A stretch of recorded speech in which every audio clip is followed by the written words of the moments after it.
இன்றே டவுன்லோட் செய்து உங்கள் ஃபேவரட் ஷோக்களை என்ஜாய் பண்ணுங்க.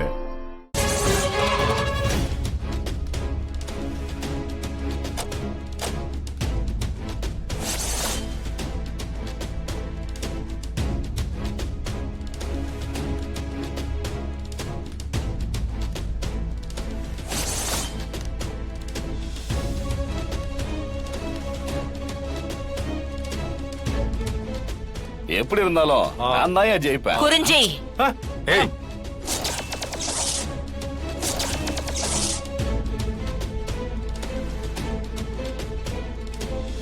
யாராவது சத்தம் போட்டீங்க உங்க முதலாளி இங்கே பணமாயிடுவாரு. என்ன ஜனகாம்பா, என் வீட்டுக்கு வந்து என் நெத்தியிலேயே துப்பாக்கியை வச்சிருக்க? ரொம்ப தைரியம் தான் உனக்கு. தமிழ் எங்க? எந்த தமிழ்?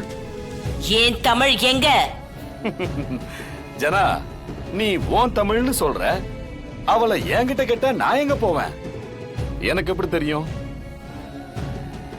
இல்ல, நீதான் ஏதோ பண்ணிருக்க. தமிழுக்கு இருக்கிற ஒரே ஆபத்து நீதான்.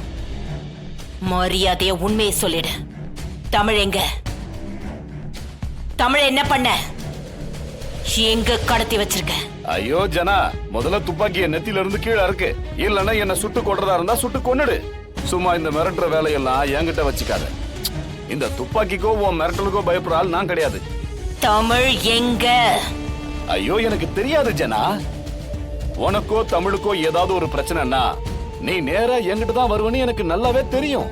என் மேல கம்ப்ளைண்ட் கொடுப்ப, என் மேல கோவப்படுவ, என்ன வேணாலும் செய்ய நீ ட்ரை பண்ணுவன்னு எனக்கு தெரியும். எல்லாம் தெரிஞ்சனா அந்த தப்பை எப்படி ஜனா செய்வேன்? நீ புத்திசாலி தானே? என்ன விசாரிச்சு டயத்தை வேஸ்ட் பண்ணாம போய் உன் வாரிசை தேடு. நல்லா இந்த சிட்டி முழுக்க தேடு. காலம் வேற கெட்டு கிடக்கு.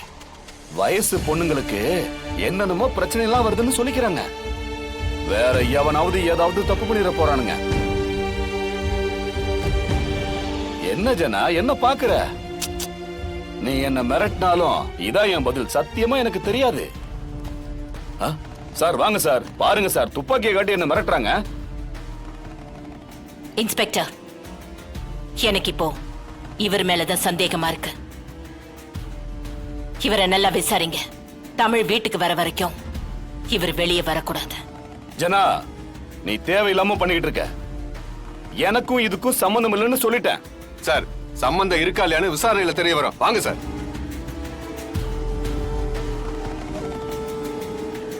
அவ உயிரோட வரமாட்டா ஜனா. உன் ராணி கதை இன்னையோட முடிய போகுது. இதுதான் நான் உனக்கு வைக்கிற செக்மேட். சார் வாங்க சார்.